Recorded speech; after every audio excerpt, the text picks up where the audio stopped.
Ya, shalom saudara-saudara.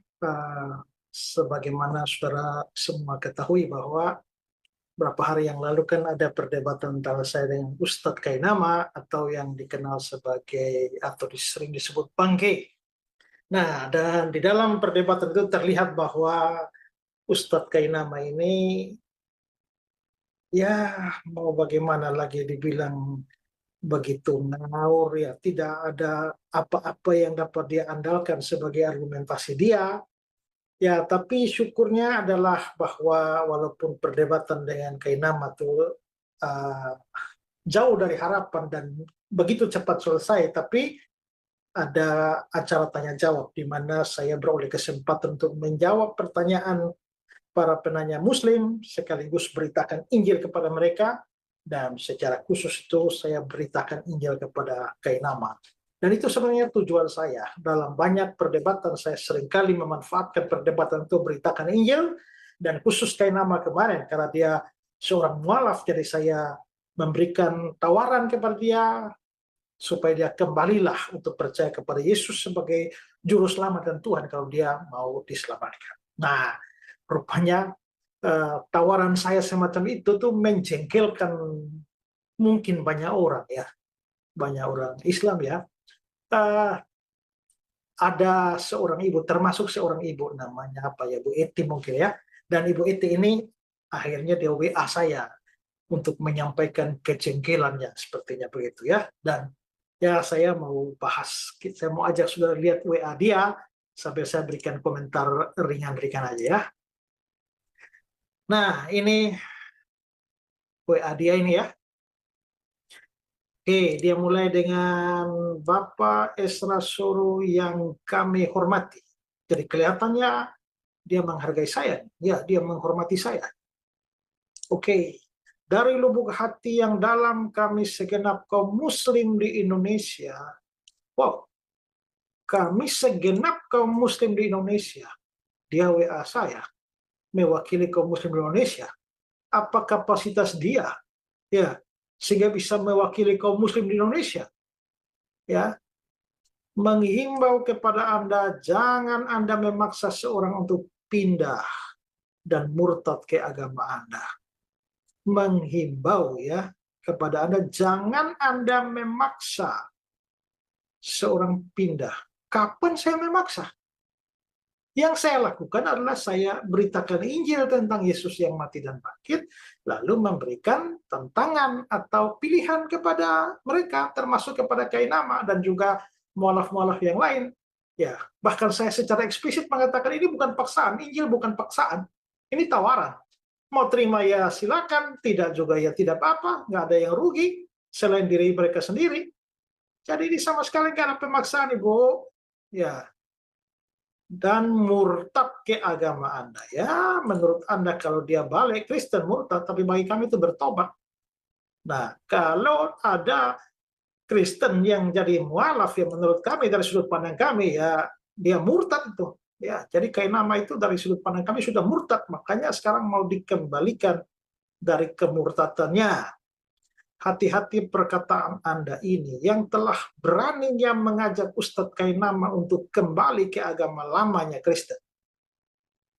Ini pertama saja Anda sudah uh, tadi dibilang saya memaksa. Nah sekarang mengajak. Mengajak atau memaksa? Apakah mengajak adalah pemaksaan? Ya, lagi pula kalau saya mengajak dia, apanya yang membuat saya harus berhati-hati? Apakah itu bahaya? Ya, itu sudah hak prerogatif seorang pendeta memilih agama yang benar. Itu hak prerogatif dia. Ya, itu hak dia, tapi kan saya juga punya hak untuk mengajak dia kembali kan. Lalu Anda bilang seorang pendeta. Apakah ini nama pendeta? Kalau Anda percayakan nama pendeta, Anda sudah tertipu oleh dia, Ibu. Ya. Dia itu bukan pendeta, nggak pernah sekolah teologi itu. Mengaku sekolah S1 di STT Jakarta, S2 di Leiden, Belanda, S3 di Haifa, Israel. Dan STT Jakarta sendiri sudah memberikan klarifikasi, nggak ada muridnya atau pernah mahasiswa yang namanya Kainama. Begitu juga dari Leiden sana. Haifa juga, saya sudah sampai di Haifa dan cari yang namanya Tanakh Biblical Study, itu omong kosong, nggak ada di sana, Ibu. Jadi kalau Ibu anggap dia pendeta, Ibu yang ketipu. Ya. Lakum dinukum waliyadin. Agama kamu, agama kamu, agama aku, agama aku. Ya kalau memang benar begitu, ya yang harus Ibu lakukan adalah Ibu bilang dong kepada teman-teman Ibu yang agama Islam, terutama mualaf-mualaf itu loh. Kalau memang agamamu, agamamu, agamaku, agamaku, kenapa mereka terlalu repot urus agama kami? Ya, kalau sudah pindah ke Islam, ya silakanlah, itu hakmu. Belajarlah Islam, jangan utak-atik lagi iman Kristen. Kok pindah Islam gak baca Al-Quran, belajar Al-Quran tiap hari, yang tiap hari dibaca cuma Alkitab, cuma nyari kesalahan doang. Untuk nyerang-nyerang Kristen.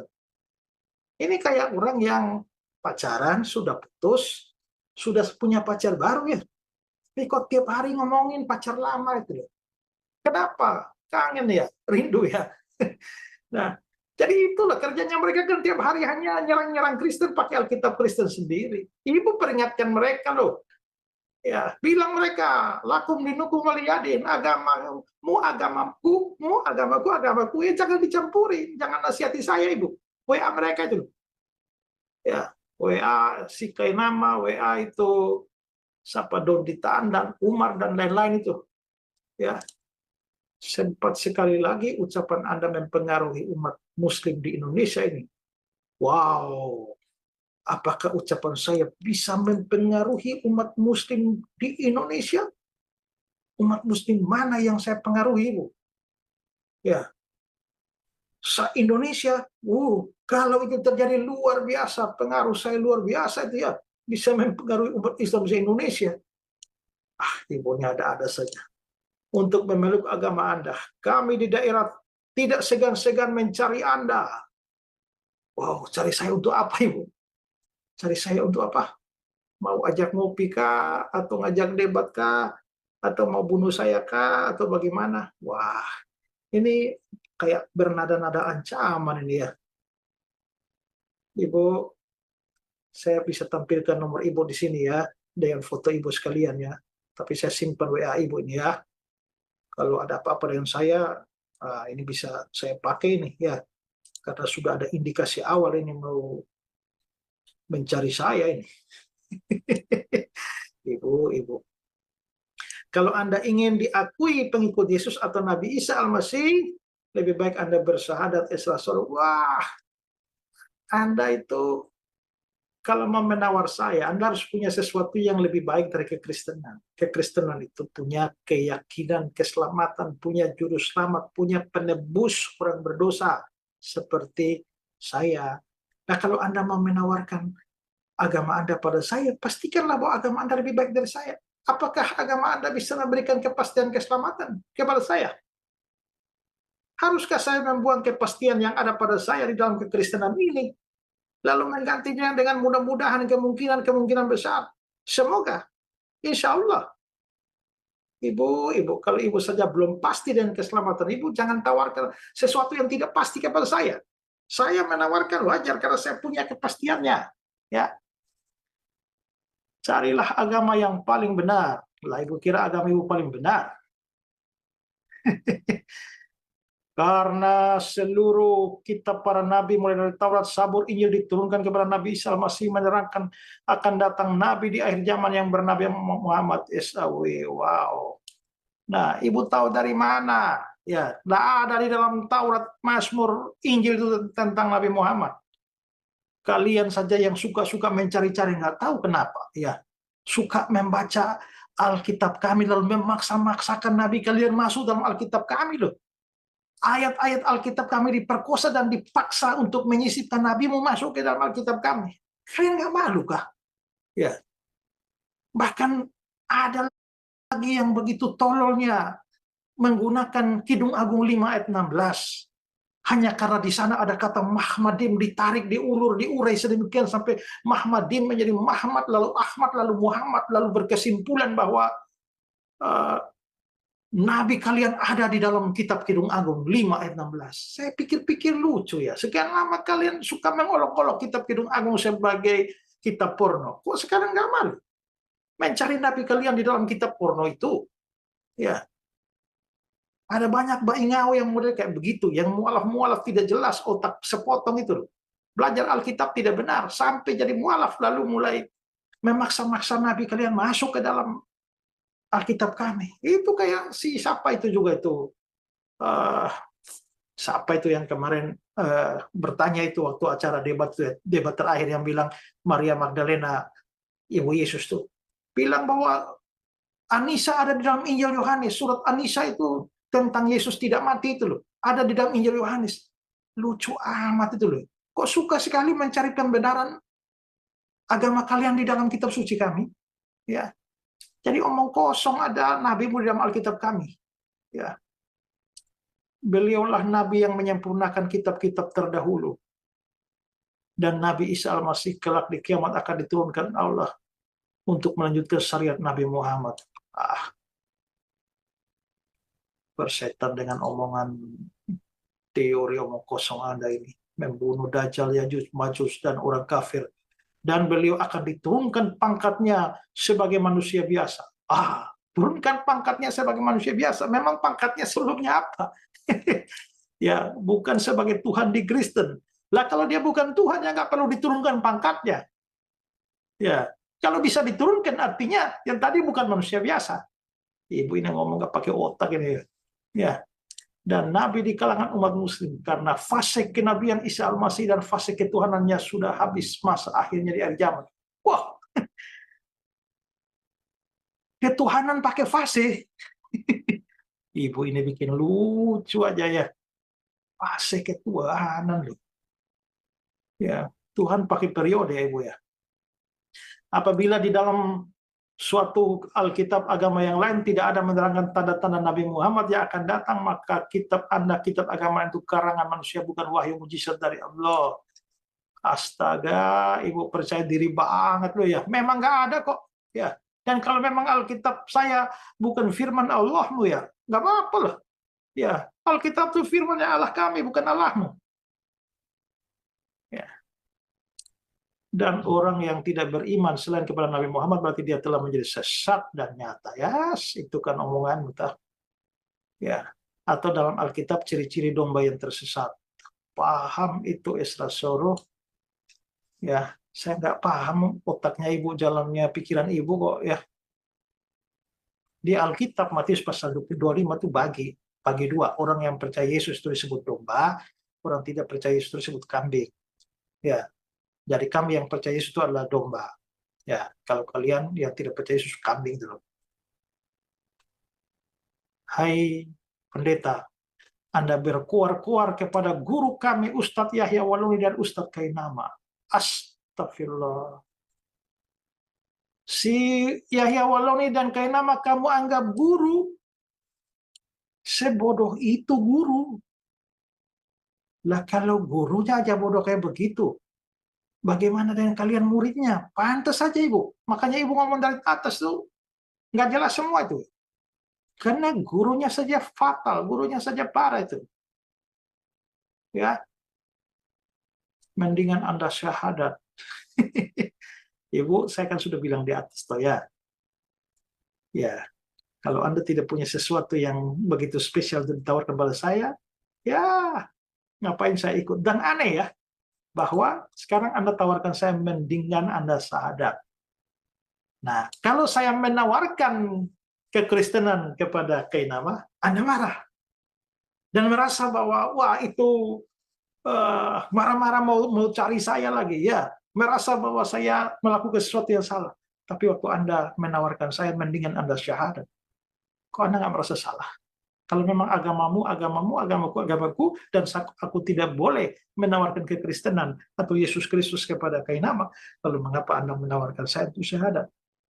Ya, supaya Anda menjadi pengikut Yesus yang sejati. Karena Yesus yang Anda sembah itu manusia, bukan Tuhan. Kami juga percaya dia manusia, tapi dia manusia hasil jelmaan Tuhan. Tuhan jadi manusia nggak ada yang mustahil. Manusia jadi Tuhan yang nggak bisa.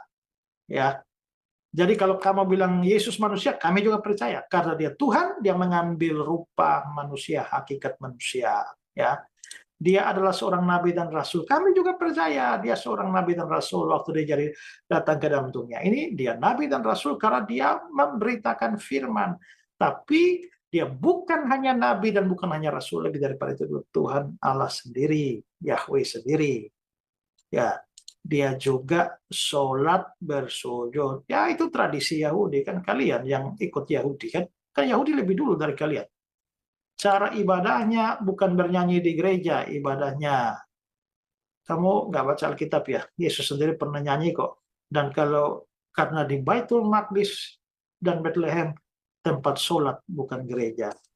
Ya karena itu kan agama Yahudi. Gereja kan belum muncul waktu itu. Belakangan kan sudah muncul gereja. Nah, itu agama Yahudi, itu mereka sholat tuh. Tapi kan kalian yang ikut Yahudi. Yesus agamanya Islam bukan Nasrani. Kamu ini ngomongnya bodoh ya. Ya, Yesus itu Islam. Lah, Islam itu muncul tahun berapa, Ibu? Ya, karena agama Nabi semuanya Islam. Ah, Islam muncul tahun berapa, Ibu? Sampai Nabi Adam pun Islam. Aduh, itulah yang saya bilang ya, waktu dia berdengkai nama itu loh. Alkitab kami ini itu bukan cuma wahyu Allah, tapi juga wahyu Allah menyejarah. Jadi ada bukti sejarahnya. Jadi ngomong itu bisa dibuktikan dari sisi sejarah. Lah kamu ini ngomong begini nih loh. Apa buktinya? Bukti sejarah apa yang kalian punya? Gak punya apa-apa, ngomong makin bodoh aja ya. Iya, terima kasih buat teman-teman semua yang sudah menonton video ini dan kita sudah mendengarkan apa yang disampaikan oleh Pendeta Isra Soru tadi dari awal video, bahwa usai perdebatan kemarin terlaksana teman-teman, setelah itu ada banyak ancaman-ancaman yang diterima oleh Pendeta Isra Soru melalui pesan WhatsApp ya. Nah, teman-teman, inilah mental mereka yang memang benar-benar pikirannya, isi otaknya itu benar-benar tidak berpikir jernih, tidak punya mental yang kuat, teman-teman, untuk menghadapi kenyataan fakta yang terjadi. Nah, teman-teman, inilah kondisi-kondisi pikiran mereka sekarang ini ketika mereka mengalami kekalahan dalam perdebatan dan mereka atau mungkin mereka anggap itu sebagai guru mereka seperti Ustadz Kainama dan teman-teman mereka lainnya, ketika mereka anggap itu sebagai guru dan mereka agung-agungkan itu teman-teman dan bahkan mereka kagumi, muliakan. Nah, begitu kalah dalam dunia diskusi, dunia perdebatan seperti Ustadz Kainama kemarin yang sudah babak belur melawan Pendeta Isra Soru, sehingga muncullah ancaman-ancaman kepada Pendeta Isra Soru teman-teman ya. Nah, masalahnya tadi itu karena Pendeta Isra Soru kemarin itu dia menawarkan supaya Ustadz Kainama kembali kepada Kristus karena hanya Yesuslah juru selamat yang telah membuktikan bahwa dia hidup. Nah, teman-teman, itu fakta dan itulah yang mereka selama ini tidak terima. Kenapa orang Kristen begitu percaya? Bahkan mereka menyampaikan ancaman-ancaman kalau kita menawarkan misalnya keselamatan itu, kabar baik itu kepada mereka, itu seolah-olah dalam hati pikiran mereka itu kita sudah melakukan pemaksaan untuk memindahkan keyakinan orang. Padahal tidak demikian teman-teman ya, dan kita lihat endingnya tadi juga yang mengirim pesan WhatsApp itu kepada Pendeta Isra Soru, malah dia menawarkan juga supaya Pendeta Isra Soru itu bisa bersyahadat dan masuk Islam. Nah, teman-teman, inilah yang konyol menurut saya ya. Kalau kita menawarkan yang baik kepada mereka, apa sesuatu yang pasti tentang keselamatan, maka mereka marah, mereka mulai mengancam. Tetapi kalau mereka yang menawarkan kepada kita, ya mereka seolah-olah tidak bersalah teman-teman. Dan menurut mereka itu adalah hal yang baik. Nah teman-teman, ini adalah yang kadang tidak konsisten otak mereka ini. Nah, tidak konsisten pemikiran mereka, khususnya perempuan yang mengirim pesan WhatsApp ancaman kepada Pendeta Isra Soru. Nah, jadi tidak usah ketakutan, tidak usah kejang-kejang, tidak usah kepanasan kalau misalnya guru kalian itu sudah benar-benar kalah dalam dunia debat. Karena kenapa? Karena wajar saja teman-teman ya, kalau ijazah bodong dan melawan orang yang teologis, yang sudah akademis, itu sangat tidak nyambung teman-teman ya. Kenapa selama ini kelihatan Ustadz Kainama ini lebih hebat, kemudian pintar? Karena memang dia monolog dan kemudian dia hanya mencari-cari kesalahan orang Kristen, ajaran Kristen, isi Alkitab dari Google teman-teman ya.